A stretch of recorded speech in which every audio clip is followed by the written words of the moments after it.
See if you can spot the poison ivy. I'll give you a hint. It's everywhere. And I sprayed last week, so you can tell. Look at that. Now, you may wonder why I'm wearing long sleeves and long pants when it's 92.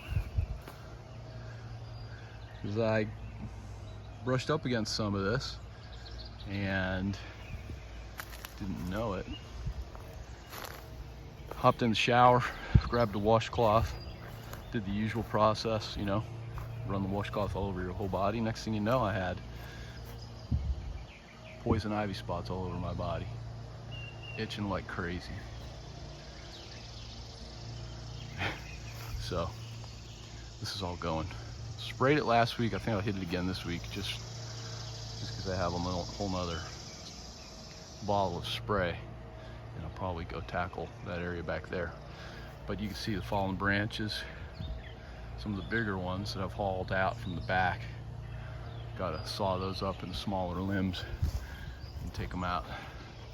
This is Kale's pickup. Take them out to the curb there.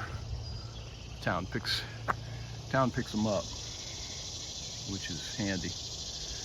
But yeah, lots of work to do.